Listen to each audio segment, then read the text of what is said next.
Biz danışırıq əhalinin irq, irq, din, ə, etnik, irq, din. Bundan danışırıq. Meqalopolislər var. Hə, elə bu hissədə idi.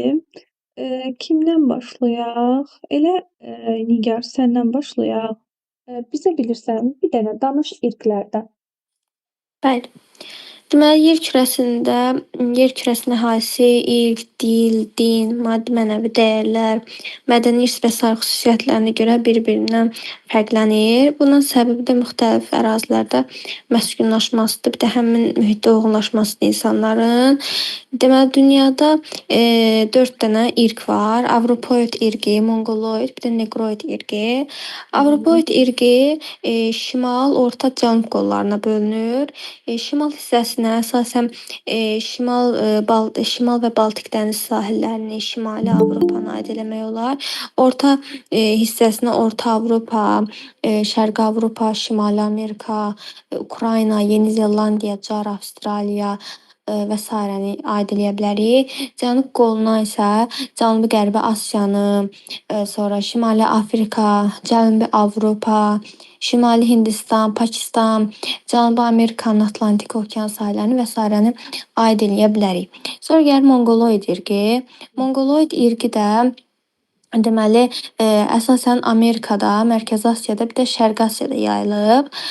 Məsələn, Amerikada yayıldığı ərazidə Cənubi Meksikanı deyə bilərik, Şimali Kanadanı, Qrenlandiya, ondan sonra Ant dağlarını və s. misal göstərə bilərik. Mərkəzi Asiyada da Monqolistan deyə bilərik. Şimali Asiyada Sibiri deyə bilərik. Şərqi Asiyada da Koreyanı, Çini bunlar deyə bilərik. Sonra Negroid irqi gəlir. Buna da əsasən Bantu xalqları, Yamaykanı, Haitidə yaşayan insanları deyə bilərik. Negroid irqinə bəzən ekvatorial irq də deyilir. Qara irq yəni. Bəli. Sonra Avstraloid irqi də var ki, bunlar əsasən Cənubi Hindistanda, Şimali də Mərkəzi Avstraliyanı əhatə eləyir bu irqdə olan insanlar. Melaneziyada da var ki, məsələn burada Yeni Qvineya, Fiji, Solomon adalarını da əhatə eləyir. Sonra nə deyə bilərəm? Keçid irqləri var, qarışıq irqləri var. Dünya əhalisinin hardasa 1/3-nə yaxın keçid və qarışıq irqlərə aid olunur. Məsələn, Afrikalılardır, Dravidlərdir, Efiopiyalılardır ki, bunlar deməli Avropoiddən Negroid irqlərinin xüsusiyyətlərini daşıyırlar. Sonra Turanlar var, Metislər var ki, bunlar da Avropoid ilə Monqoloid irqinin sərhədində yerləşirlər. Sonra Cənubi-Şərqi Asiya, sonra Mikroneziya var, bir də Polineziya var ki, bunların əhalisi Avstraloiddən Monqoloid irqləri arasında yerləşirlər. Madaqaskar adasındakı əhali əsasən Monqoloid irqindədir. Monqoloid, bir də şeydə Negroid irqində də deyə bilərik. Avstraloid də olar. Bunların qarşılığından formalaşır. Bir də ki, məsələn mulatlar var ki, mulatlar əsasən Negroiddən Avropoidlərin nikahından doğulanlardır. Sonra Metislər də Avropoiddən Monqoloidlərin qarşılığıdır. Sambo da Negroiddən Monqoloidlərin qarşılığındandır. Ay, sağ ol. Biz Azərbaycanlılar Nigar. Azərbaycanlılar elə ki, biz qarışıq da, həm Avropoidik, həm də Monqoloid ilə bir qarışıq. Biz metisik. Metis. Metis. Bəli, metis. Biz metisik. Çox sağ ol Nigar. Çox qəşəng izah elədin əzizim. Biz sağ olun. Aha. İndi davam edək. Etnik. Yəni etnos nədir? Sonra etnik icmalar, yəni nəsil, tayfa, xalq, millət. Bundan danışsın bizə Fatimə. Buyur əzizim. Deməli, biz etnos dedikdə mədəni irsin daşıyıcısı və yayılma arealından asılı olmayaraq ki eyni etnik mənsubiyyətə olan insanların qrupunu insanların birliyini nəzərdə tuturuq. Sağ olasın. Etnoslar hər hansı coğrafi mühitdə və müəyyən tarixi dövrdə formalaşıblar. Onlar müəyyən dövr ərzində onlar yaranırlar, sonra müəyyən dövr ərzində, müddət ərzində mövcud olurlar. Sonra da bəşər tarixindən silinirlər. Sonra isə yeni yaranan etnoslarla birlikdə yeni ideologiyalar, fərqli düşüncələr, fərqli dünya görüşləri formalaşır. Aysun, bu yox olma Sonra prosesi necə adlanır Fatimə? necə? Etnos dedik yox olur da. Bu bir xalqın içində əriyib yox olması necə adlanırdı? Etnosun. Assimilyasiya. Etnogenez, assimilyasiya. Assimilyasiya. Bir xalqın digər xalqın Doğru. içində əriyib tədricən yox olması. İndi etnik icmalardan danışaq. Nəsil, tayfa, xalq, millət. Bunu fərqləndirək. Biz nəsil dedikdə burada qan qohumluqları nəzərdə tutulur. Sonra tayfa dedikdə elə bil ki, eyni yaranma tarixinə, eyni dialektə, adət-ənənələrə malik olan tabellikdir. Sonra xalq dedikdə tarixən eyni ərazidə məskunlaşan insanlardır. Sonra mədəniyyəti, əxlaqı eyni olur. Sonra bir dənə də millət qaldı. Millətdə etnik mənsubiyyət, sonra milli mədəniyyəti və iqtisadi münasibətlərin mövcud olduğu bildikdə. Sağ olasın. Lev Gumilyov nə deyib Fatimə? Gumilyov deyib təbii mühitdən asılıdır deyib də etnik icmalara, etnoslar formalaşmasına ən çox təbii mühit. Passionlarlığa keçmə. Müəlliməyə bax, o deyir məsəl üçün dağlıq ərazidə yaşayan insanların necə deyərlər? Xarakteri necə olur? Düzənlikdə yaşayanların xarakteri necə olur? Deyir dağlıq ərazidə yaşayırsa, daha soyuqqanlı olur münasibətlərdə, belə özündən razı olur, amma düzənlik ərazidə, isti yerdə yaşayırsa, daha istiqanlı olur. O Lev Gumilyov deyir ki, insanın xarakterinə, etnogenezin xarakterinə ilk növbədə mühit təsir göstərir. Çox təşəkkür edirəm Fatimə. Fərqan, burada mısın? Mən buradayım. Güzel Fərqan, həmişə burada ol. Müəlliməyə Lev Gumilyovun passionarlığın inkişafından danış. Bu mərhələlər var idi. 1, 2, 3, 4 mərhələ. Bundan danış.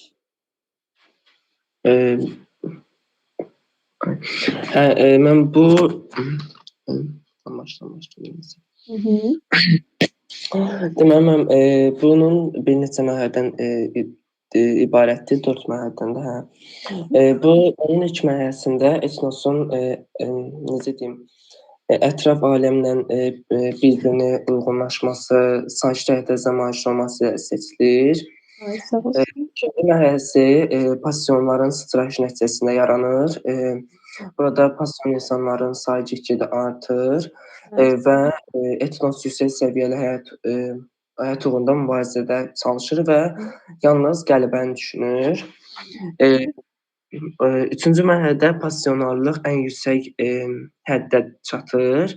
Etnos özü necə deyim, ideya uğrunda çox yox olmağa belə hazır olur və bu çox da uzun çəkmir və dördüncü tənəzzül mərhələsi baş verir.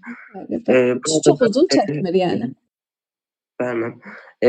Bu sonuncu mərhələdən də bəzi etnoslar tarix səhnəsindən silinir və bəzi isə yenidən ilkin mərhələsinə qayıdır. Tamamilə doğru. Demək, bəziləri tarix səhnəsindən silinir, bəziləri isə yenidən ilkin mərhələyə qayıda bilər. Və bir dənə müəllimə sual verim sənə.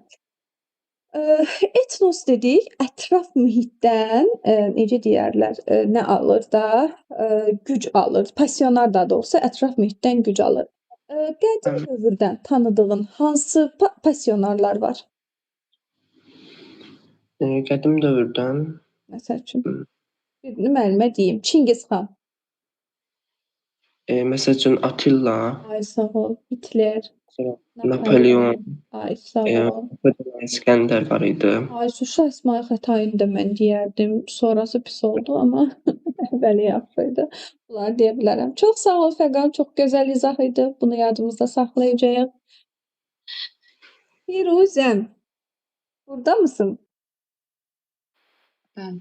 Aha, müəlliməyə Edward Maslow'un, daha doğrusu Maslow'un tələbat piramidasından danış. Bəli. Maslow'un tələbat piramidası. Piramida ümumi olaraq 5 yəni təbəqədən ibarətdir belə deyim ki. Aşağıdan sayacağıq elə. Asıl aşağıdan yuxarı gedirik. Yəni sadədən mürəkkəbə belə deyək. Bəli, onda birincidə fiziki tələbat yer alır. Daha sonra digərində təhlükəsizlik və müdafiə tələbatı. Sonra özünə hörmət. Müəlliməyə bax, birinci dedik fizioloji tələbat, sonra təhlükəsizlik. Təhlükəsizlikdən sonra sosial qrupa mənsubluq. Əlasan, sosial qrupdan sonra Özünə hörmət və etimad ay tələbatı. sağ ol. Daha sonra da özünü ifadə etmək tələbatlar. Əlasan, özünü ifadə etmə. Firuzə, müəlliməyə danış. Tək millətli xalqlardan, daha doğrusu bir millətli və çox millətli dövlətlərdən. Əsasən yəni şəhərdə və ya ümumi olaraq dövlətin özündə 90%-ə qədər yerli əhali isə bu tək millətli hesab olunur. Buna misal çəkim. Əlbəttə. Məsəl üçün mən birini deyim, ermənilər, ərəblər, Norveç, Yaponiya, sağ ol, Norveç, Yaponiya, Polşanın özü tək millətlidir, Niderland, Norveç də tək millətlidir. Və çox millətli ərazisində bir neçə xalq yaşamalıdır, yəni çox millətli və daha çox. Aha. Buna misal olaraq da, yəni sadəcə bu bir neçə xalq yox, yüzlərlə, minlərlə. Bəli, Hindistan örnəyində 150-dən çox xalq var, tamamilə. Sonra Nigeriyanı da misal çəkə bilərik, təxminən 200-ə yaxın. Sonra İndoneziya var. Braziliya, Rusiya. Çox idi. Bir də bunlar daha çox, yəni əksəriyyəti inkişaf etməkdə olan ölkələr hesab olunur. Ay, sağ ol səni. Çünki içi qarışıqdır da, problemlər çoxdur. Azərbaycan da deyərdim ki, çox millətlidir. Bir sıra xalqların, indi danışacağıq biz Azərbaycan haqqında. Bir sıra xalqların nümayəndələri uzun illərdir Azərbaycan ərazisində məskunlaşır. Çox təşəkkür edirəm Firuzə. Qaydırıq Nigara. Nigar, burada gözəl bir xəritə var. Özün də bildin sualı. Müəlliməyə danışacaqsan dil ailələrindən. Dil ailələri. Bölürsən qruplara, hansı qruplara bölünmür? Mənim bunu necə deyərlər? Bax, bunu bu şəkildə göstərməyimin tək səbəbi odur ki, gənclər göz yaddaşı yaransın sizdə. Yəni göz yaddaşı özünüz bilirsiniz də. Yəni ekrana baxanda belə necə deyərlər? Yararlı olsun da sizin ekrana baxmağınızın. Göz yaddaşı. Buyur Nigar. Danış bizə dil ailələrindən. Dillər qohumluq əlaqələrinə görə dil ailələri bir də qruplara bölünür. Ümumiyyətlə dil ailəsi qohum dillərin birliyinə, məzmusuna deyilir. Dil ailəsində adətən bir əsas dil olur. Sadəcə bir dənə də başqa 2-3 dil olmur. Bu da tarixi dövr ərzində dilin dialektləri bir-biri ilə əlaqəni itirir və müstəqil olur, lakin qohum dillərə çevrilir. Sonra dil ailələri yaxın dillərdə danışan xalqları əhatə edən dil qruplarından, bir də onların yarım qruplarından ibarət olur. Ailələrin ən böyüyü 11 dil qrupunu, 150-dən çoxu da 150-dən çox xalqda 2,7 milyarddan artıq insanı birləşdirən Hind-Avropa dil ailəsidir. Sonra Çin-Tibet dil ailəsində dillərdə təqribən 1,4 milyard, Afro-Asiya dillərində isə 370 milyarddan artıq insan danışır. Digərləri arasında da əsasən Altay, Niger,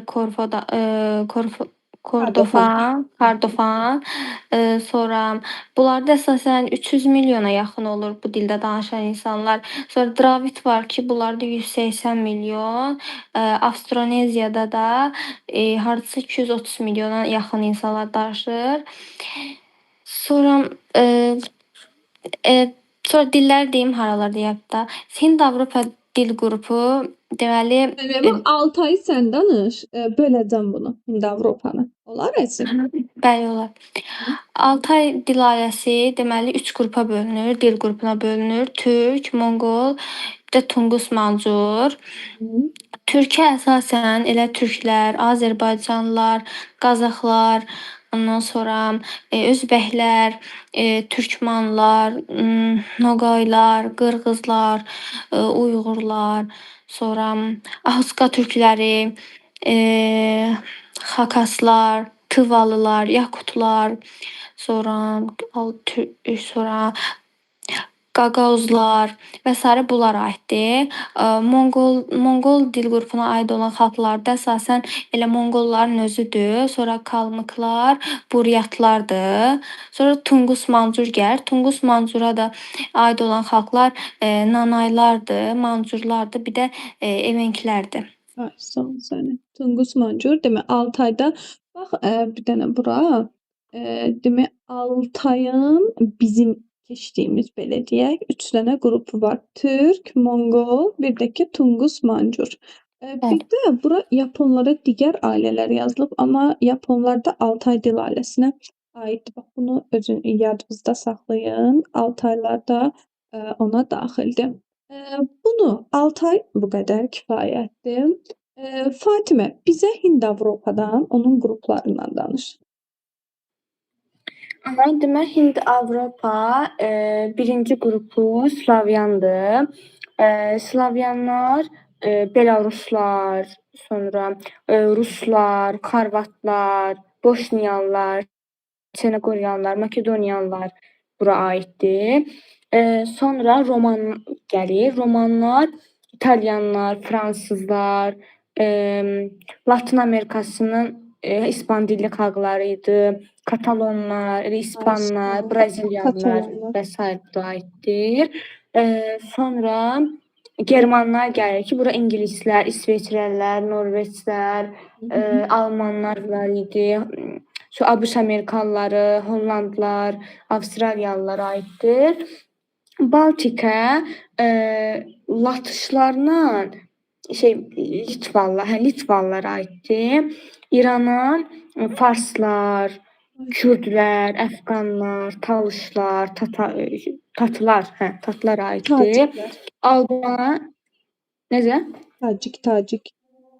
Taciklər. Albana, elə albanlar, Kosovalılar aiddir. Yunana Yunanlar, Erməniyə ermənilər. Sonra nə qaldı?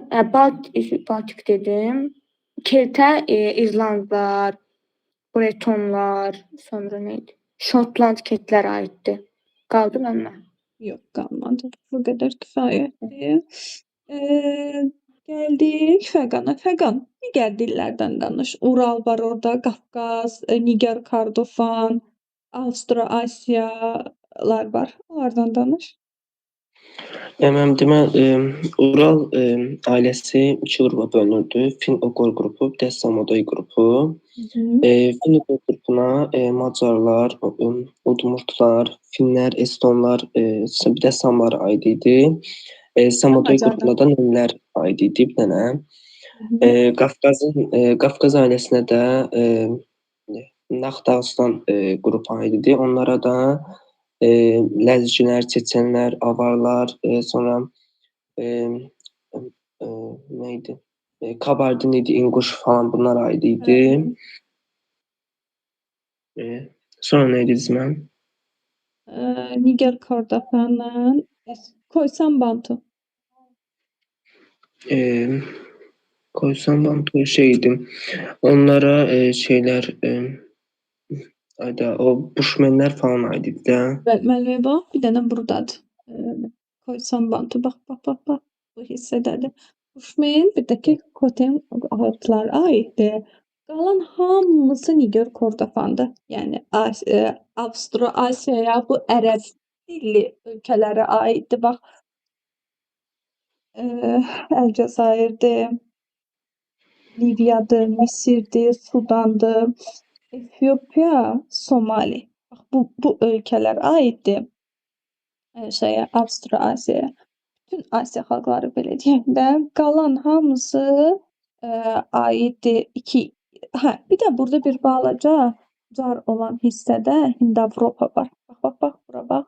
Yəni əgər sual düşsə ki, nədə yoxdur sizin adına Afrikada Hind-Avropa yoxdur, bu səhv ifadədir. Bax, bunu diqqətlə baxın. Carda Hind-Avropa var. Bu qədər. Kifayətdir. Çox təşəkkür edirəm Fəqan. Fəqandan sonra gəlirik Firuzəyə. Firuzə, quzum, sən bizə danış, bilirsən nədən? Dinlərdən. Din. Bəs əvvəla dinlər iki yerə ayrılır. Dünyavi və milli. Dünyavi yəni daha yəni misal çəkmək yaxşısı. Buna İslam, sonra Xristian, Buddizm dinləri aiddir. Millilər də hər bir dövlətin özünə məxsus olanı nəzərdə tutulur. Əvvəla dünyavi dinlərdən danışım. Birincisi İslam dini. İslam dini daha çox Asiyanı əhatə edir. Yəni bura Pakistan'da, Türk dövlətləridir, İran, İraq və s. misal göstərə bilərik. Sonra Əlcəzair, Liviya, yəni bu da Şimali Afrikanı əhatə edir.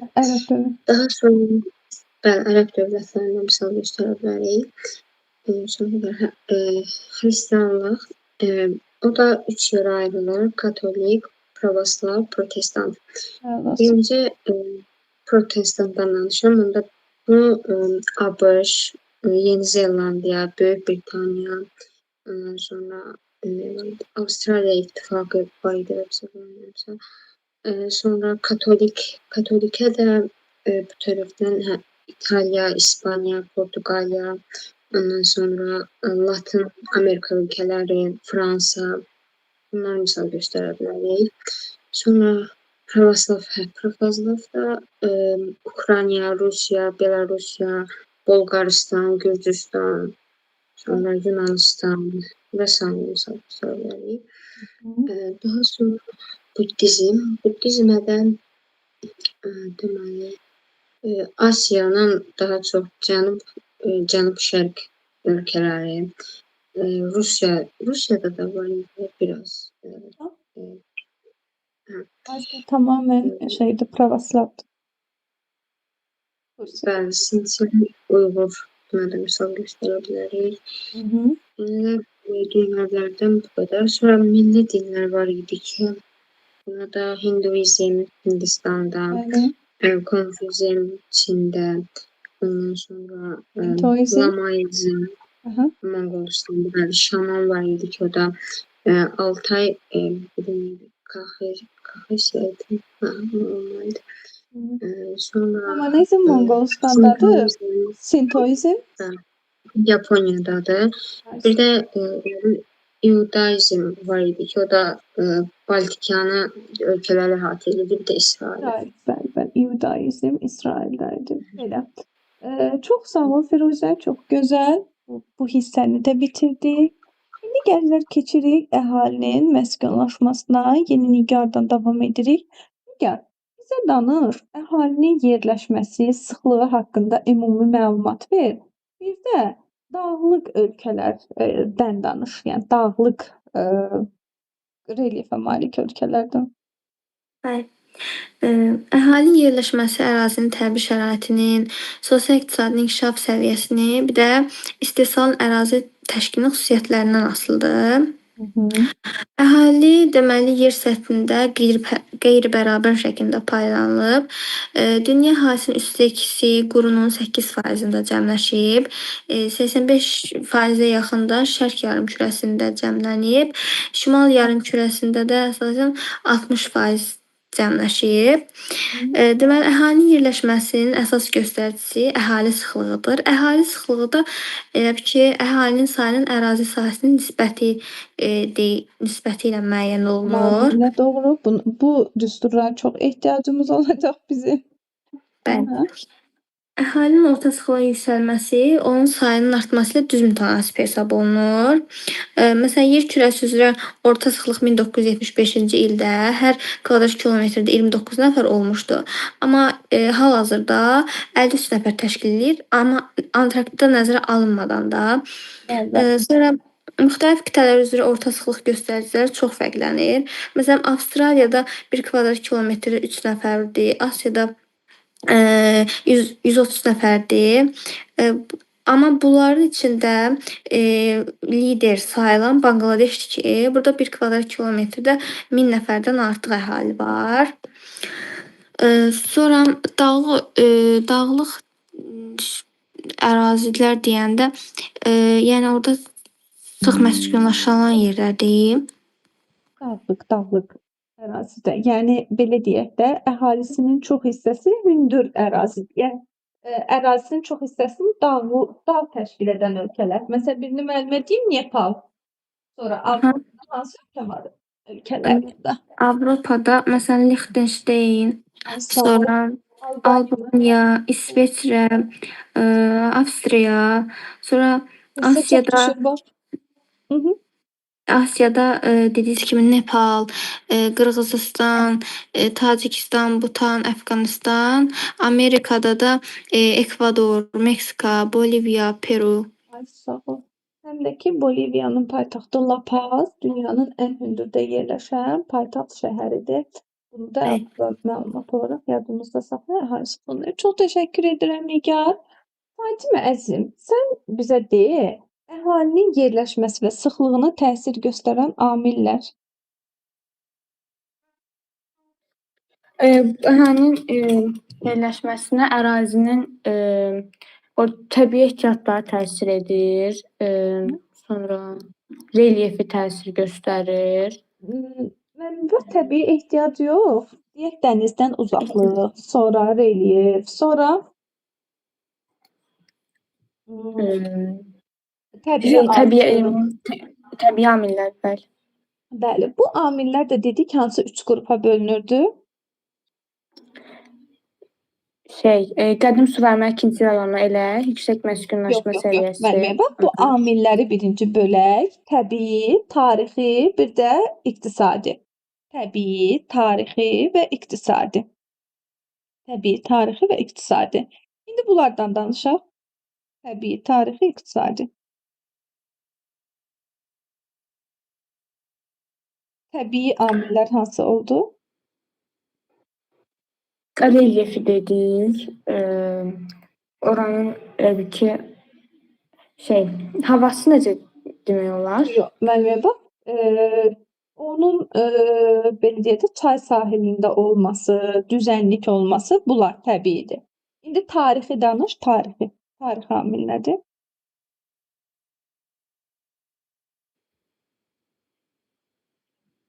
Tarixi amil nə ola bilər? Qədim dövrdən bu insanlar burada məskunlaşıblar. Məsəl üçün, qədim dövrdən məskunlaşanların hansı yeri bilirik? Mesopotamiya ola bilər. Ay, sağ ol sənə. Sonra başqa Çinlilər harda məskunlaşıblar? Nil çayının sahilində, düz deyirəm? Nil çayının sahilində. Misir deyildi mən ildə. Düz deyirsən. Çində Xuanxe yansızı. Xuanxe yansızı. Misirdə var əlavə Nil çayının sahili. Təbii dedik. Bəs iqtisadi?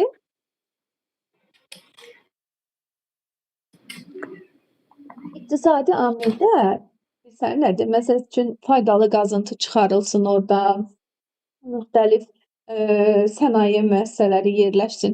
Məsələn, deyərdim ki, Azərbaycanda, Bakıda əhalinin məskunlaşması da iqtisadidir. Sırf neft çıxarılır, buradan iş yeri də çoxdur, ona görə əhali daha çox Bakıda məskunlaşır. Bunu deyə bilərik. Bu yəqin ki, sənin kitabında yoxdur, yox? Bəli, o hissə Hə, bu indi 7-ci baxdım. sinifin mövzusudur. 7-ci sinifin mövzusudur.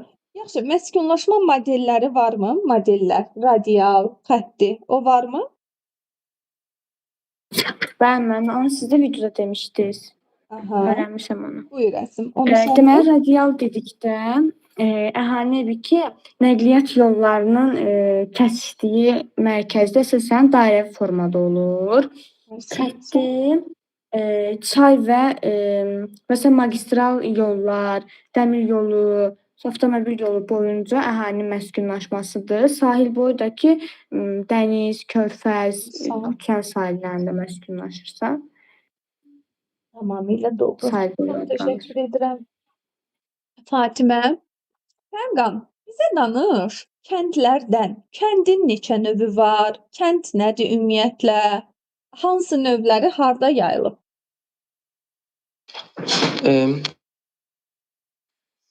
Deməli, kənd iki növ var. Mənim qrup və dağınıq olur. Qrup formada yaşayış məntəqələri Avropanın əksər və Asiya və Afrikanın bəzi ölkələrində, bir də ki, Azərbaycan genişdir. Deməli, Mərkəzi Asiyada, Amerikada kənd əhalisi dağınıq formada seyrək məskunlaşıblar. Deməli, dağınıq və ferma tipli kənddə burada da bir və ya bir neçə ailə yaşayır. Fermalar isə bir-birindən uzaq məsafədə yerləşir. Bunlar ən çox Kanadada, bir də Amerika Birləşmiş Ştatlarında rast gəlinir. Sonra nə qaldı ki? Bir də ki, ekoloji cəhətdən əlverişlidir kənd həyatının tərzi və burada yaşayış yeri ilə təminat mənfi cəhətləri müsbət cəhətləri ekoloji cəhətdən əlverişli olmasıdır. Mənfi cəhətləri isə həyat və təhsil səviyyəsinin nisbətən az olmasıdır. Sonra müasir dövrdə də əhalinin yerləşməsi daha çox şəhərlərlə müəyyən edilir. Burada şəhərlər və şəhər əhalisinin çoxalması, şəhərdəki insanların həyat tərzi və təhsil sisteminin inkişaf prosesi urbanizasiya adlanır. Urbanizasiya. Aha, urbanizasiya. Ondakı üç əsas xüsusiyyəti var idi ki, onlardan biri şəhərlərin genişləndirilməsi idi. İkincisi, şəhər əhalisinin artırılması. Bir də ki, əhali və təsərrüfatın əsas böyük şəhərlərdə birləşdirilməsi idi. O aqlomerasiyadır, nə idi? Ondan da danışım. Aqlomerasiyanı sən danış, meqalopolisi də Firuzə də danışar. Aqlomerasiya əsasən şəhər tipli yaşayış məntəqələrində deməli ərazilərin toplanmasıdır. Onun mərkəzində böyük şəhər olur. Böyük şəhər növü adlanır və kənarlarında isə nisbətən kiçik və şəhərlər, peyk şəhərlər yerləşirdi. Dünyanın 6 ölkəsi vardı ki, onlar şəhər aqlomerasiyalarının çoxuna görə fərqlənirdi. Bunlara məsəl üçün Hindistan idi, Rusiya idi, Çin, Meksika, bir də Braziliya idi. Dünyanın ən iri şəhər aqlomerasiyaları da Tokyoda 38 milyon nəfərdən çox idi. Tamamilə doğru. Bu getdi. İndi Firuzə, sən bizə danış meqalopolislərdən.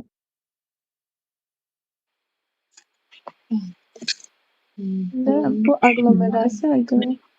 Aha, bu da megalopolis. Aha, buyur. Aqlomerasiya bölərək megalopolislərə çevrilir. Deməli, burada dünyada 6 dənə meqalopolis var idi. Bunun da üçü demək ABŞ-da yerləşir. Bunlar Bosfor, Tiflis, bir də Sansanide. İkisi də Qərbi Avropada yerləşir. İngiltərə və Reyn boyundur. Yəni ikisi də birlikdə Göybəyi adlanırdı. Bir də Yaponiyada Tokyo. Tokaydo. Hə. Tokaydo. Yaxşı. Müəllimə de görüm. Çipitsə hansı şəhərlər daxildir? Çipits. Tiflis, Chicago, Vur. Pittsburgh, bir də var idi Detroit, Və bir də Cleveland. Cleveland. Sansana. Sansana, Boston, Aha. San Francisco, Los Angeles, bir də San Diego. Sağ olasın. Bosfor.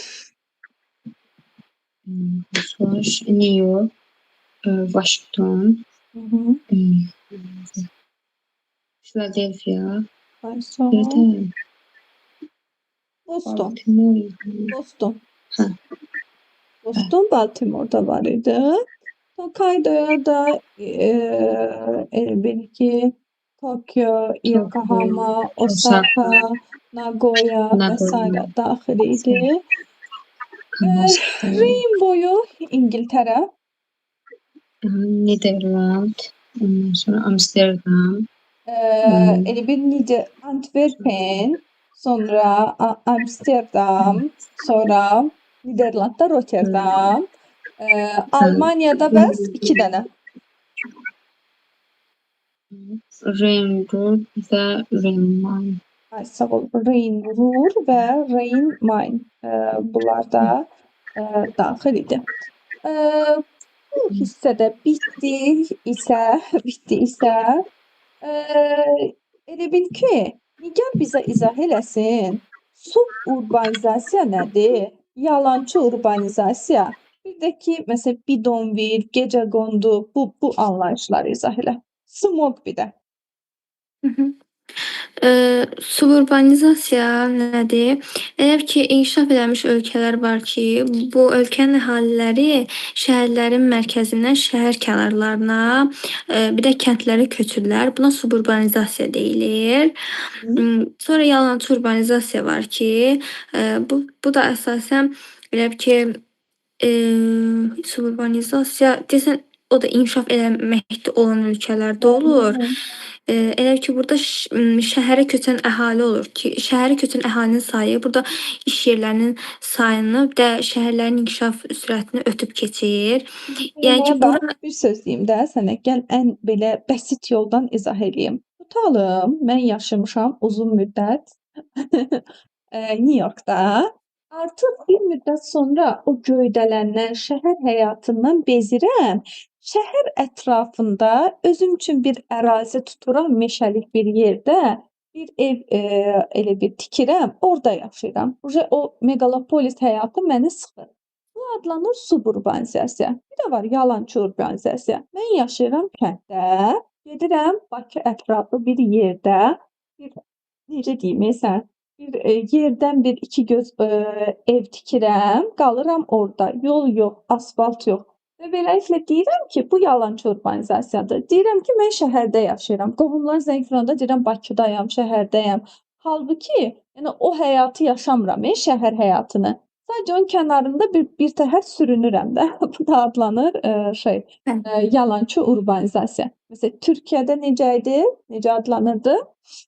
gecəqondu, Ay sağ ol səni. Afrikada? bidonvil. Ay sağ ol səni. Bu elə bil ki, yalançı urbanizasiyadır. Smog nə idi son olaraq? Onun da cavab verərsin. Smog da elə ki, müasir dövrdə urbanizasiya prosesi ətraf mühitə güclü təsir edir. Bunun da əsasən 4/3 hissəsi ətraf mühitin çirklənməsi ilə bağlıdır. Bu həmin iri şəhərlərin aqlomerasiyalarında havanın çirklənməsi nəticəsində tüstü dumanları buraxılır ki, buna smog deyilir. Ay sağ ol. Dünyanın da ən çirkli şəhərləri var ki, məsələn, Afrikada, Rusiyada, Hindistanda, Çindədir. Bəli, bəli. Bu insanlar çox olduğu üçün smog da həddindən artıq bu ərazilər üçün problem halını alır. Çox Bəli. təşəkkür edirəm. Nigar. Keçək Fatiməyə. Fatimə, müəlliməyə danış, miqrasiyanın hansı növləri var? Sadəcə növlərindən danış bax.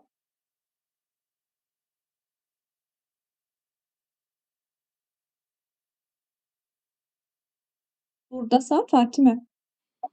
Mən Fatimə çıxdı. Okay, o zaman sən danış miqrasiyanın növlərindən. Mən miqrasiyanın 3 növü vardı ki, bu istiqamətinə, müddətinə və səbəbinə görə idi. İstiqamətinə görə daxili və xaricidir. Xaricdəki 2 yerə bölünürdü ki, emiqrasiya idi, bir də immiqrasiya idi. Fərqləndir müəlliməyə. Emiqrasiya ilə Emiqrasiya. miqrasiya.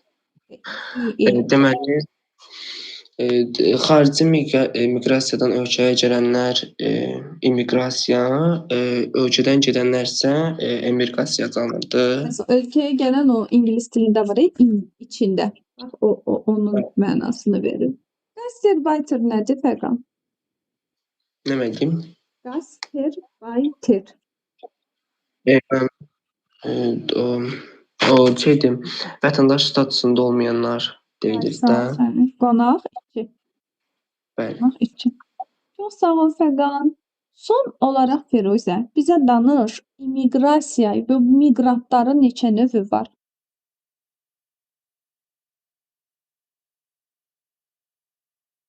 Firuzə, burdasan özün? Bəli. Nədən danışacaqdım? Miqrantların növləri. Miqrantların növləri. Yəni Birini deyim, qaçqın miqrantlar. 5 kateqoriyası var, kateqoriyası danışa da bilmədim. Biri qaçqın. bəli. Deməli, biri yəni qanuni şəkildə Ay, sağ ol. immiqrant olaraq daxil olan, sonra var idi ki, başqa ölkəyə yəni sığınacaq axtaran immiqrantlar. Ay, sağ ol. Sonra ölkəyə yəni müəyyən zaman vaxt içində gələnlər, yəni Müqavilədən gələnlər. Ay, müqavilə sağ ol. vasitəsilə gələnlər.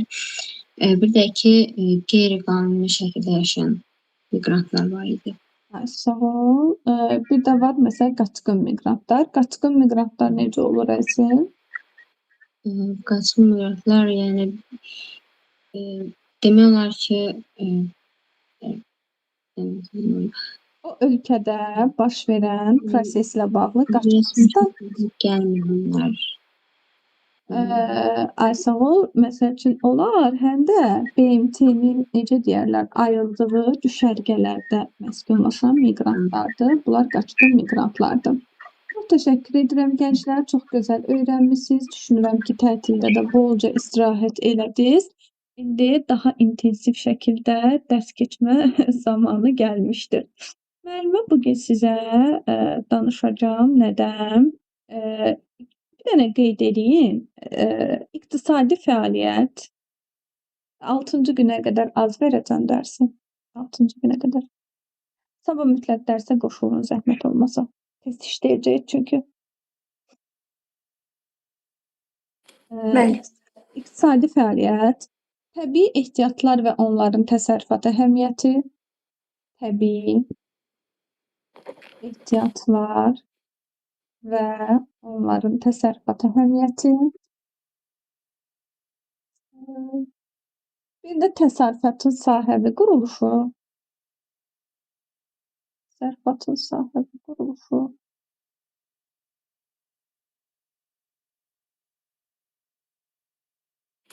Bəli. Maddi və qeyri-maddi istehsal sahələri.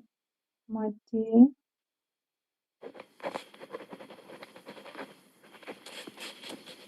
və qeyri-maddi Bəli. istehsal sahələri. Bunu düşünürəm ki, bitirdik. Gəlin Baxaq, indi müəllimə izah eləyəcəm. Biraz bu dərslər özünüz də görürsünüz, sırf əzbərlənməli iqtisadi hissədir. Birinci danışacağım müəllimə iqtisadi fəaliyyətdən. Ümumiyyətlə, iqtisadi fəaliyyət nədir? İqtisadi fəaliyyət odur ki, ümumiyyətlə üç hissəyə bölünür. Təbii resurslar, insan resursları, bir də ki, kapital resurslar. Məsəl üçün, iqtisadiyyat nədir? İqtisadiyyat ekonomika sözündən götürülmüşdür. Mənası ev təsərrüfat deməkdir. Ən qədim dövrlərdən insanlar ümumiyyətlə iqtisadiyyat anlayışı bilirsiniz, mövcud deyildi. İnsanlar mənimsəmə təsərrüfatıyla məşğul idilər. Yəni bütün resursları təbiətdən hazır şəkildə alırdılar. Bu adlanırdı mənimsəmə təsərrüfatı. Bir də var idi növbəti də nələrdir? Artıq istehsal prosesi başladı. İstehsal, istehlak və s. kimi terminlər meydana çıxdı. Və iqtisadi fəaliyyəti qurmaq üçün bizə ilk növbədə təbii resurs lazımdır. Təbii resurs nədir? Məsələn, sudur, havadır, torpaqdır, müxtəlif növ faydalı qazıntılardır. Sonra var insan resursu. Təbii ki, hal-hazırda insan resursu robotlarla necə deyərlər, əvəz olunsa da, amma insanın yeri hələ də qalmaqdadır. Müəllimə dərsdə qeyd eləyirəm, bu hissəyə yenidən baxarsınız. Növbəti də kapital resursdur. Kapital resurs puldur, yəni pul olmadan heç bir sahəni biz inkişaf etdirə bilmərik. Digər adı da sərmayədir. Yəni müəyyən bir prosesi yaratmaq üçün istehsal prosesinə ilk növbədə sərmayə qoyulmalıdır, pul olmalıdır. İndi keçirəm müəllimə təbii ehtiyaclar və onların təsərrüfat əhəmiyyətindən. Baxın, təbii ehtiyaclar iki tür olur. Elə bu sxemdən ibarətdir dərs. Tükənən, bir də ki, tükənməyən. Tükənməyənlərə günəş enerjisi, küləkdir, geotermal yerin daxili enerjisidir. Gənclər, qabarma. Tükənənlər iki cür olur. Tükənib bərpa olunan, bir də ki, tükənib bərpa olunmayan. Gəlin baxaq tükənib bərpa olunmayanlara. Baxın, neftdir, qazdır, kömürdür, dəmir, mis, sonra xörək, kalium duzu, fosfor, tikinti materialları. Bunlar tükənirlər, bax bu üçü də. Amma bu üç sıra deyək də, amma bərpa olunurlar. Bir də var, tükənib bərpa olunanlar. Buna aiddir hava, su, torpaq və bitki, heyvanlar.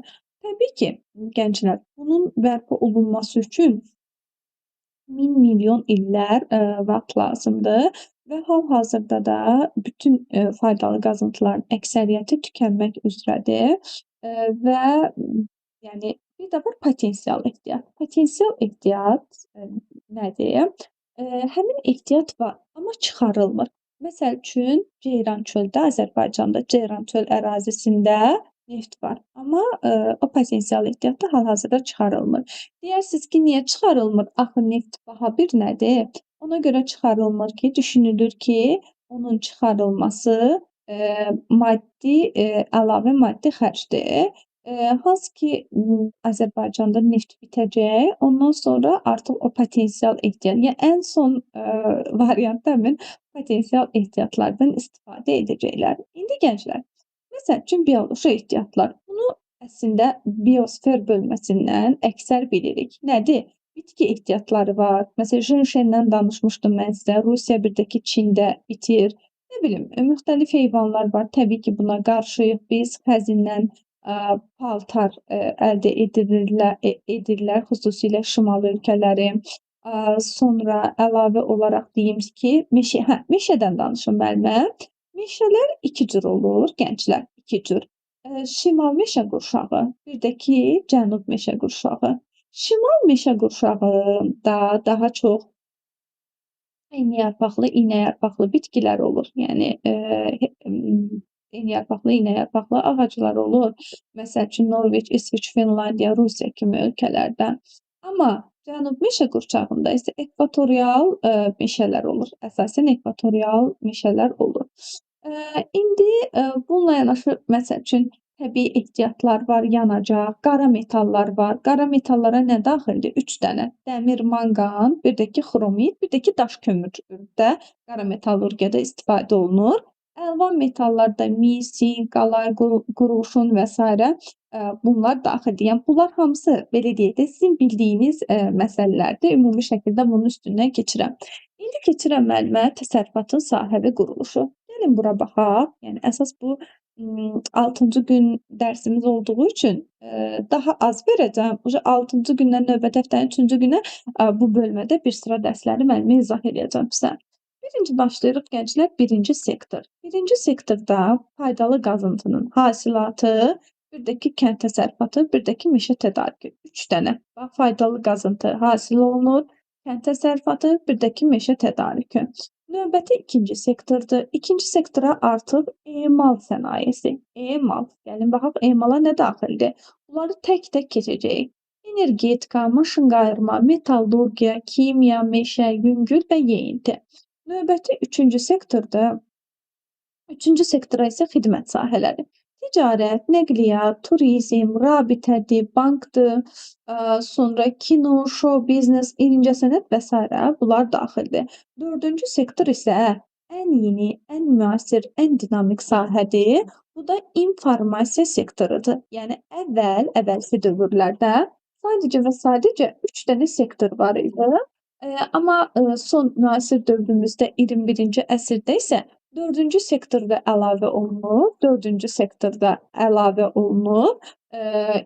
Bu sektorda informasiya sektorudur. İndi keçirik. Deyəcəksiniz ki, müəllimə ancaq bizə əzbər danışır, amma inanın əlimdən bir şey gəlmir. Dərs sadəcə qrafiklərdən, əzbərdən ibarətdir. İndi keçirəm maddi, bir də ki qeyri-maddi sahələr. Maddi nə ola bilər gənclər? Maddi odur ki, istehsal sahələri istehsal edən sahələr, istehsal məhsulu istehsal edən sahələr aiddir. Buna nə ola bilər? Əlbəttə ki, sənayedir, kənd təsərrüfatı, bir də ki tikinti. Sənaye, kənd təsərrüfatı, bir də ki tikinti. Bax burada məsəl üçün xidmət sahəsi verilib, burada yanacaq energetika verilib, baxın meşə, maşınqayırma, aqrar, kimya, metallurgiya. Bunlar hamısı 3-cü sektordur. Bax yadınızda saxlayın. Bu xidmət sahəsi olan ikinci elə bir üzr istəyirəm. Bunlar ikinci sahədir. Bax bu ortadakı. Bu xidmət aiddir 3-cü sektora. Bu elmi tədqiqat informasiya olan isə 4-cü sektora aiddir. İndi maddidən danışdım müəllimə. Sənayedir, kənd təsərrüfatıdır, tikintidir, bir də ki tədarükdür. Növbəti qeyri-maddidir gənclər. Qeyri-maddi özü də 2 qrupa bölünür. A qrupu, B qrupu. A qrupu ağır sənaye. Ağır sənaye energetikadır, dağ mədən, kimya, meşə və s. Meşənin özünü aid edirlər ağır A qrupuna. B qrupuna isə yüngül, bir də ki qida daxildir. Və bu sahələrdə, yəni özü də xidmətlərə bölünür. Birinci infrastruktur. İnfrastruktur istənilən bir nəyi yaratmaq üçün gənclər infrastruktur olmalıdır. İnfrastruktur.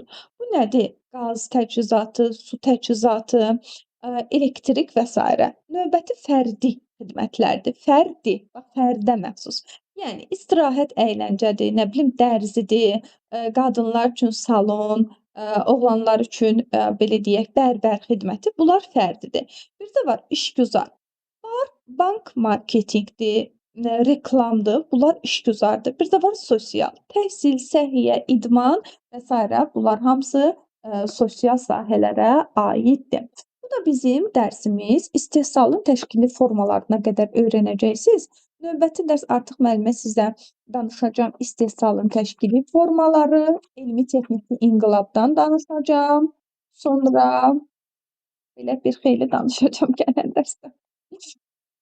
O qədər informasiya dolu mövzulardır. İnanın, o danışanda belə əziyyət çəkirəm ki, nəyi danışım, hansı hissəni danışım deyə. Belə, sadəcə səhv eləmirəmsə 50 vərəq dərsimiz qalıb bölməni bitirmək üçün bizə ümumi bölməni. İndi keçək nəyə? Dünya əhalisi testinə. Bəli, dünya əhalisi testinə. Bu din, coğrafiya, həm də dimin nəyi çıxıb? Siz deyin adını. 20 Bu sınıf. bəli, onu müəllimə yavaş-yavaş neyniyib yerləşdirirəm. Sizə də işləyəndə rahat olacaq ki, həm belə səhvlərinizə birlikdə baxacağıq, həm də ki, nəsə gözünüzdən qaçsa, gedib videodan da baxa biləcəksiniz. Yəni çox qəşəng şəkildə işləyirəm. Müəllimə təkrara da bol enerji ilə hazırlaşıram.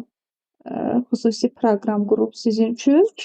Yəni bu dərsləri bircə əzbərləyin, sonra qayıdıb bu dərslərdə necə deyərlər, problem yaşamayaq. Yəni burdan qalığınız olmasın. Dünya ərazisinə neçə dənə vermişdim? 100 dənə. İlk 100. Aha, buyurunuz, buyurunuz, buyurunuz. Ay mən yazmamışam. Nə gözəl eləmisən Ayfer. Yazarsan, atarsan, başa düşmədiyin sual olsa sabah soruşarsan, olarmı? Amma sabahki dərsə qoşul Fəqan, yaxşı? Yaxşı mən. 4-cü günü o qədər ögey yanaşırsınız. Bəziləriniz özü bilir o bəziləri. Elə bir bu əlavə dərsdir də, əşi testdir deyə. Yəni bundan sonra yoxdur da o əlavə dərsin rahatlığı olmasın. Buyurunuz. Məndə 31 var müəllimə. 31'e kadar. 6. 6. Özdə bildim Fəqan atmamışdın mənə. Qızlar atmışdı, sən atmamışdın. Aralıq dənizi sahilindəki ölkələrin paytaxtları. Müəllimə bax, Portuqaliya Aralıq dənizi sahilində yerləşmir. Paytaxtı Lissabondur. Birbaşa bunu çıxırıq. Bax, bu sizin üçün necə deyim sizə? Qızıl söz olsun. Portuqaliya yerləşmir. Macarıstan, Budapeşt, Buxarest Xorvatiyanındır. Bu da yerləşmir. Yəni Buxarestdə Aralıq dənizi sahilində yerləşmir. Getdi. Tehran, İran yerləşmir. Bu deyəsən yerləşir. Avstriyanın paytaxtı Viyana yerləşmir əlbəttə ki. Avstriya ümumiyyətlə heç bir dəniz sahilində yerləşmir. Tripoli, Liviya, Yunanistan, Afina, Əlcəzair. Deməli. Bax, 17.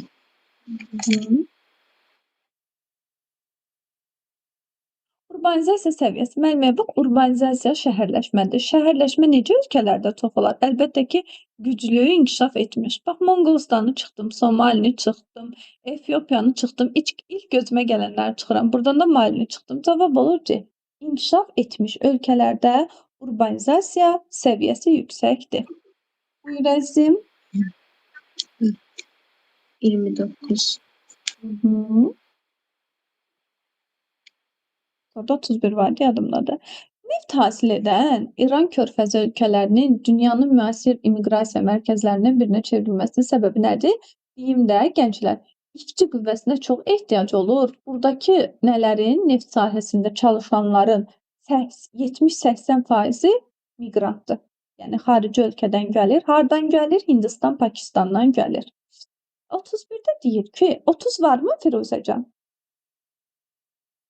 Xeyr. 31'de deyir ki, Buenos Aires, Sydney, New York, Şanxay.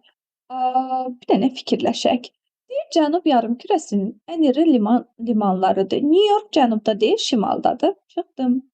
Deyir, okean sahilində yerləşirlər. Hələ ki, bunu belə qoyaq. Deyir, inkişaf etmiş ölkələrin paytaxtıdır. Buenos Aires paytaxt deyil, yəni digərlər paytaxt deyil. Bir qərb yarımkürəsində yerləşirlər. Sydney şərqdə yerləşir. Hind okean sahilində, New Yorkda, Hind okean sahilində yox, Atlantikın sahilində yerləşir. Demək, bir dənə Nigar da sual verən. Nigar, bir dənə B qaldı quzum. Niyə B qaldı? Çıxma üsulundan. Heç mən bunları baxanda heç özüm də bilmirəm bu nə demək istəyir, nə soruşur da. Biz cavabları təhlil etməliyik. Bəli, bildim. Next. 34. 34. Hind Avropa. Finlər, Estonlar, Macarlar. Dedik Finigor nəyinə aiddir? Hind Avropaya aid deyil. Macarlar getdi. Uyğur Altay olar yəqin ki. Ərəb Çində aid deyil. Bax, Belarus, İngilis, Fransız. Hə, 39 var. 39. Nigar, səndə növbəti neçədir? Fatimə hələ gəlməyib hə? Növbəti 47-dir. Fatimə görünmürəm. Vay. Gəldim, mən buradayam. Hə, Fatimə, sualın varmı quzum? Sənə görə narahat idim mən. Var idi mən özüm baxmışam, səhvlərimi bildim. Yaxşı, bir Belə dənə də sual soruş, daha yox. belə təkrar olsun. Deyir, iqtisadi fəal əhalinin qeyri-istehsal sahələrində daha çox çalışdığı. Müəlliməyə bax, burada seçəcəksən inkişaf etmiş ölkələri. Qeyri-istehsalda çalışırsa, adamlar kənd təsərrüfatını keçiblər də. İnkişaf etmiş ölkələri seçəcəyik. B kimi uyğun gəlir. O variantlara da baxım. A deyil. B'dir. C-yə baxın. Yox, yox. Elə B. ABŞ, Kanada, bir də ki, Qərbi Avropa ölkələri. Next. 47.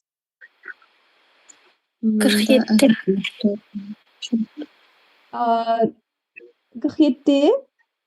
Firuzə, sən nə dedin əzizim? Dedim ki, məndə əli göstərir hər şey. Aha, 47.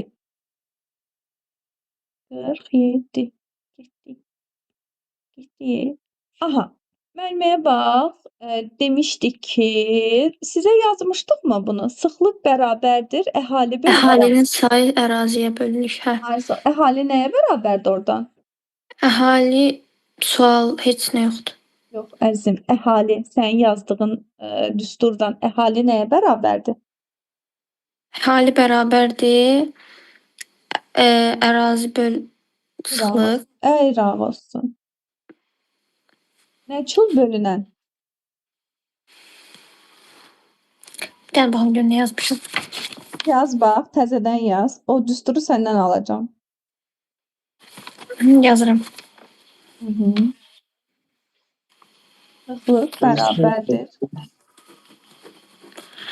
Sıxlıq bərabərdir. Əhali. Əhali Ərazi. böl ərazi. Aysa. Bəli. İndi əhali nəyə bərabərdir oradan? Əhali də bərabərdir. Sıxlıq böl ərazi. İraq olsun. Ərazi böl sıxlıq. Yenə İraq olsun.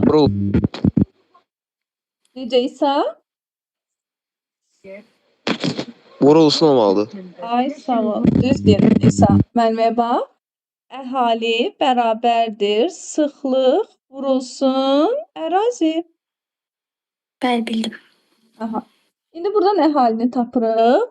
80.000-i vururuq 50-yə. Qoy vuracam. Ərinməyib vuracam. 40.000 eləyir mən. 40.000. 4.000, 40.000 nə idi? 50 vur 80.000. 4.000 eləməyir.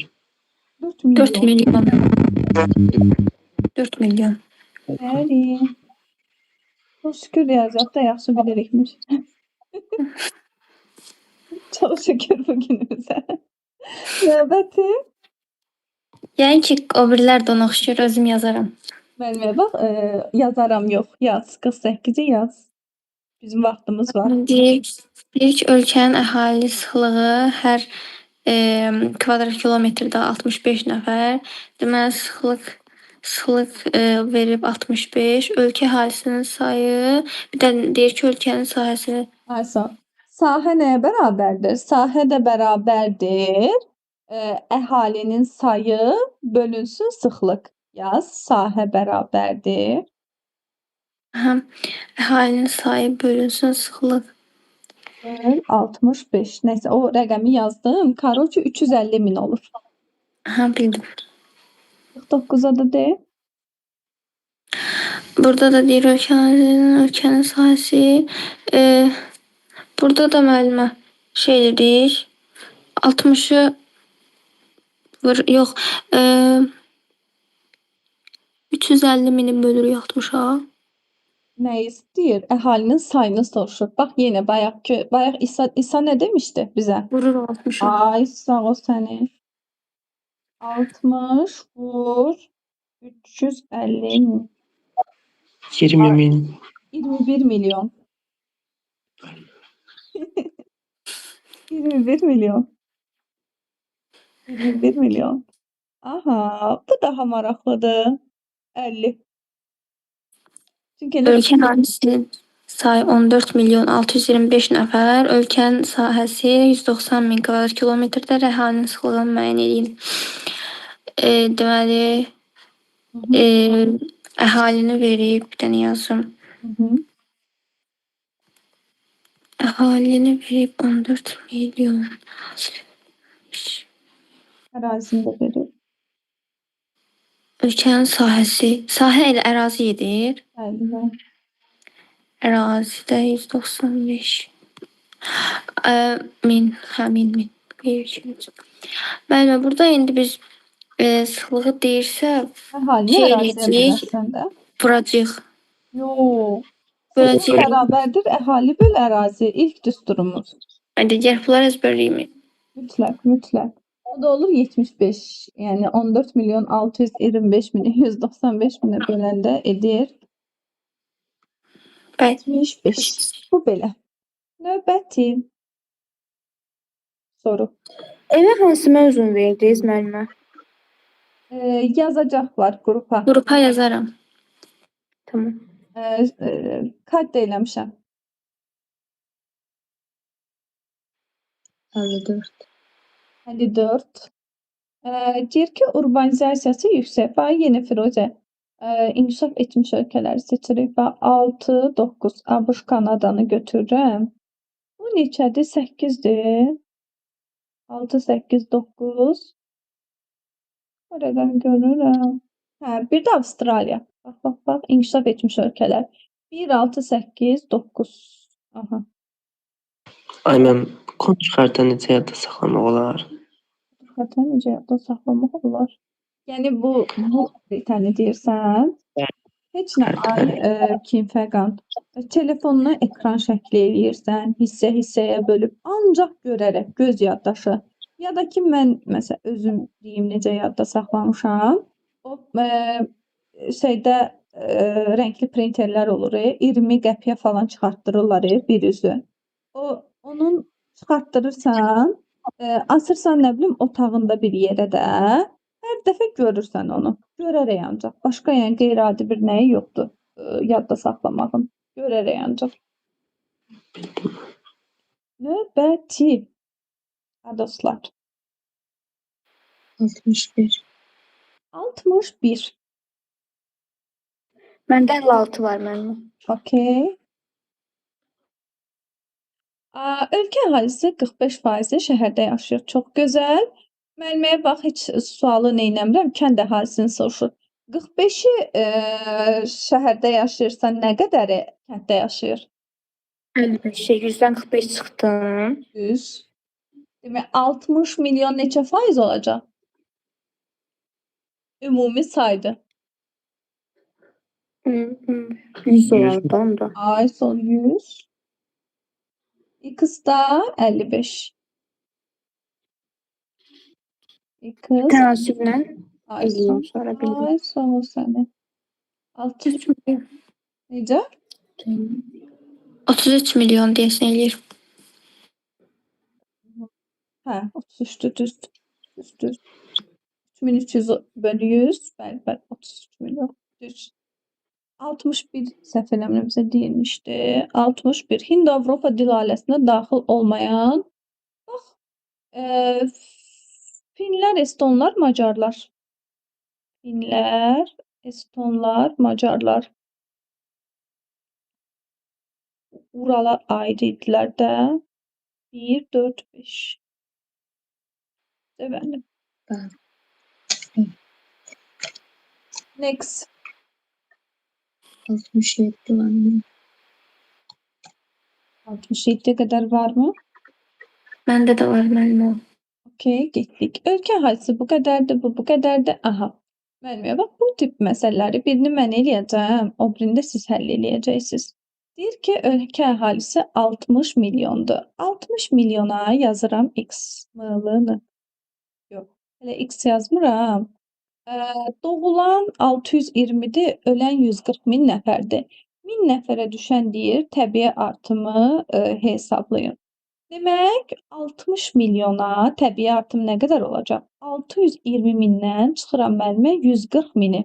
O da edir 60 milyona 480 min. 480 min.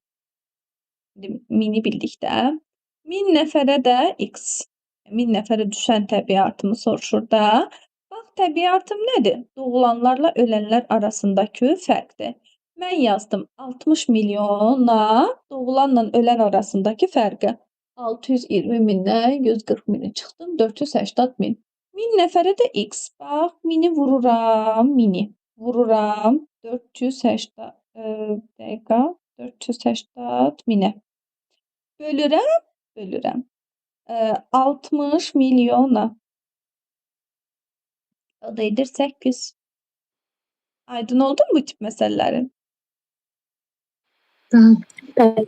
Okey. 68 o zaman sizdədir.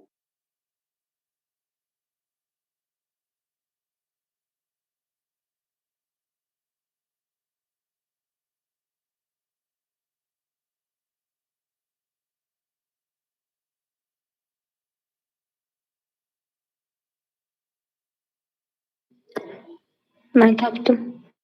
Hı -hı. Mən də tapdım. Okey. Mən də tapdım. Necə tapdınız qızlar? 5. Hı -hı. 5. Ay, sağ ol. O zaman doğrudur. Şimdi 69'u da yazın tam belə. Ondandır. Aha, burada artıq sizə çox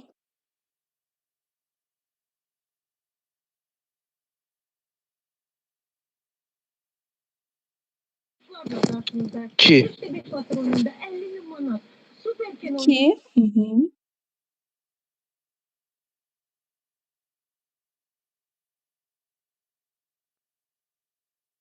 İsa 2 tapdım.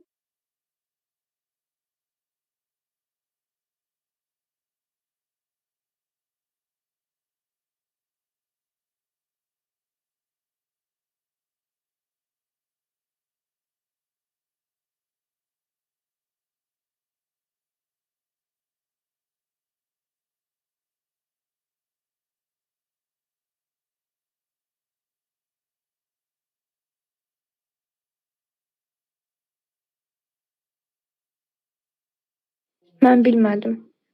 Böyük. Tapdım. Necə Müəllimə, bu tapdınız? nə olur?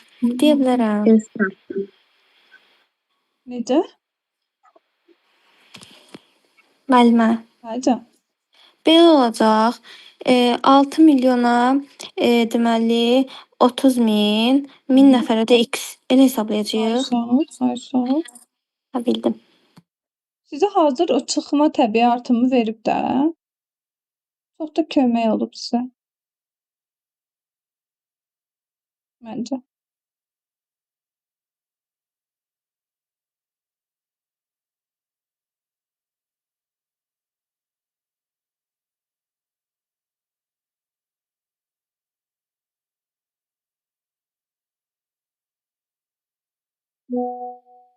Tapdım.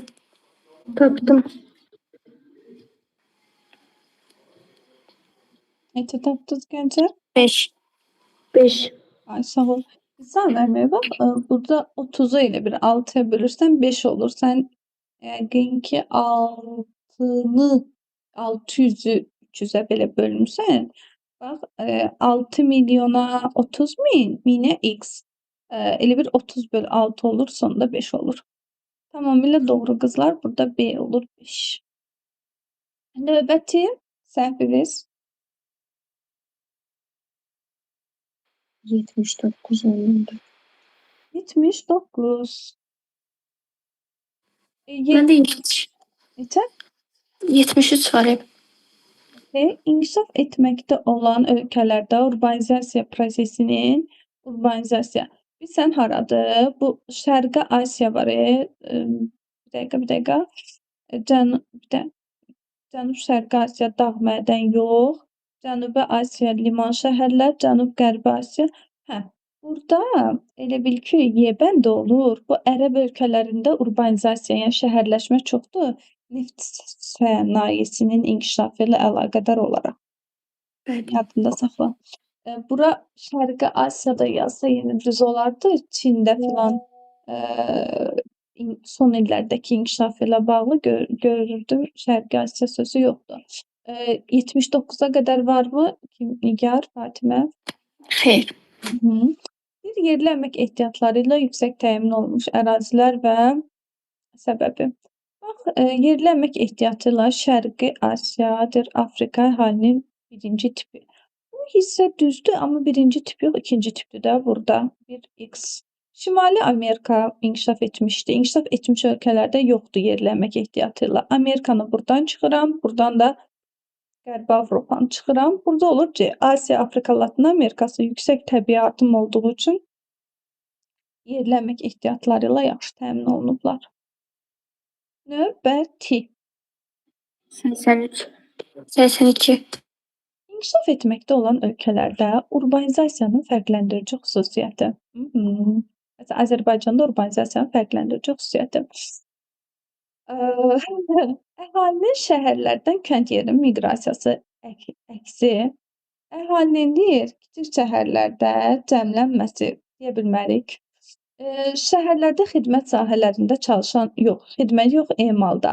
Əhalinin böyük şəhərlər ətrafında cəmlənməsi. Bax, bu yalançı urbanizasiya. Bayaq dediyim məsələ var idi, gecəqondu məsələsi. Bax, Bəli. o proses yalançı urbanizasiyadır. Əhalinin böyük şəhərlərdə cəmlənməsi. 83-ə baxır müəlliməciyiniz. Deyir ki, inkişaf etmiş ölkə və inkişaf etməkdə olan ölkələrin demoqrafik siyasəti. İnkişaf etmiş ölkə neyniyir? Əhalini azaldır. Yox, üzr istəyirəm. Azdır, artırır.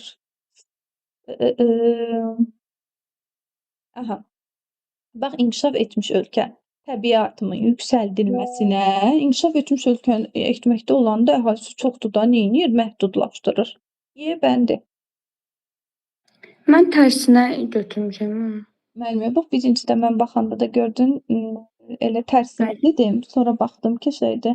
Axıra qədər oxu, o sənə kömək eləyəcək sualları. İlk növbədə mən elə sən götürdüyün kimi gəlir adama, deyir, amma apardığı siyasət. Sən elə bir problemi yazmısan. Düzdürəm, orada əhali azdır, burada çoxdur. Problemdir. Aparılan siyasət inkişaf etmiş ölkədə əhalini artırmaq, inkişaf etməkdə olanda isə əhalini azaltmaq. Növbəti. Məndə bitdi. Okey, növbəti. Buyurunuz. 88. 91 var məndə. 88-91. Daxili ərazilərin mənimsənilməsi üçün bu əla. Bax, bu yaxşı ki, bizim qabağımıza çıxdı. Bu 3 dənə ölkədir. Daxili əraziləri mənimsəmək üçün paytaxtı köçürən 3 dənə ölkə. Qazaxıstan, Nigeriya, Braziliya. Bunu bir yerə qeyd edin, zəhmət olmasa. Daxili. Ancaq bu üçüdür. Bəli, ancaq bu üçü də əzizim. Yəni testdə qəbula da düşən sualdır, bax. Daxili əraziləri mənimsənilməsi üçün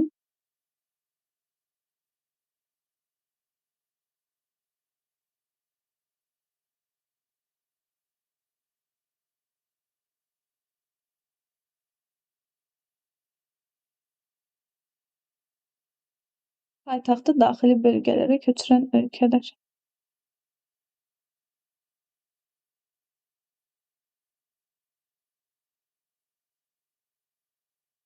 Yazdım. Sağ olun sizi.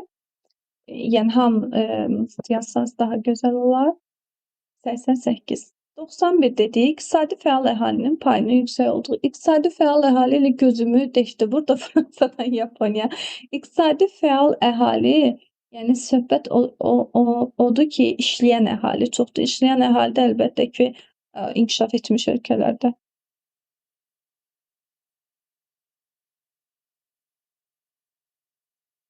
Növbəti. 94. Şəhər əhalisinin artımının kənd əhalisinin artımından fərqləndirən cəhət. Fikirləşim, hələ ki nəyi bilmirəm.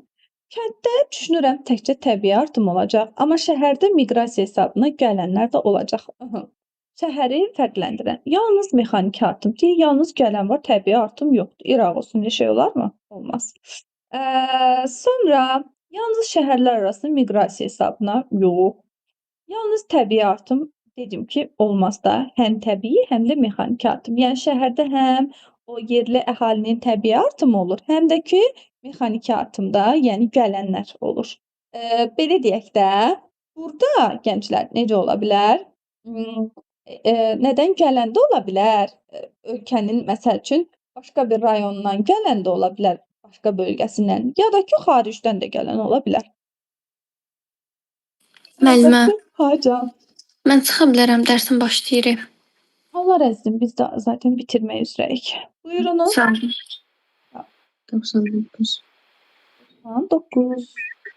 Necə burada? Mən hara qədər vermisiniz? 100-ə qədər. 150-yə kimi yazmışam. 100-ə qədər. İndi 150-yə qədər verəcəm. 50-dən verəcəm. Lütfə sabaha Hali yaxşı yazmışam. Lütfə sabaha hazırsan. Hind, Avropa, Venesuela. Venesuela Latın Amerikasıdır. Latın Amerikası da düşünürəm roman olacaq. Roman. Bax, bu D ya da ki A. 2 deyir German. Olar. 3 Latın Amerikası, Venesuela. Düzdür. 4 Cənubi Amerikada Bolqarıstan olmaz, İspaniya olacaq. Yəni bütün necə deyim, uyğun olan variantlar. Bax, gəl baxaq. Venesueladır, sonra buradan İspaniyadır. İspaniya Cənubi Avropadadır, Venesuela Latın Amerikasındadır. İkisinin də dili romandır. Keçirəm bura. Burada Slavyandır. Slavyanda Şərqi Avropada Ukrayna, Bolqarıstan da yenə Şərqi Avropadadır. Hər ikisi də Slavyandır. Düzdür. 100 varmı gənclər? Məndə yoxdur. Xeyr. Evi verirəm müəllimə, sabaha bax, sabaha. Qrupa da qeyd eləyərsiz. 50 dənə test. 100-dən 150-yə qədər. O dərsləri 6-cı gün soruşacağam. Sabah 150-dən 240-a qədər işləyəcək bir xeyli sabah işimiz var. Vaxtında qoşular, işlərimizi yekunlaşdıraq. Yaxşı, gənclər. Müəllim, Sağ olun. Hacam? Nəsə dedi? bir də Azərbaycan burada qaldı. Yəni onu götürəcək yerə yoxsa necə? Yox əzizim, Azərbaycanı müəllimə ayrı-ayrı keçəcəm. Azərbaycan qəbuladı çox düşür. Ona necə deyim, az solist kimi ayrıca vaxt ayırmışam. Başa düşdüm. Sağ olayım. Sağ olun. Sağ ol. Yükləyəcəm nəyə də rekordu da. Tamam. Sağ ol.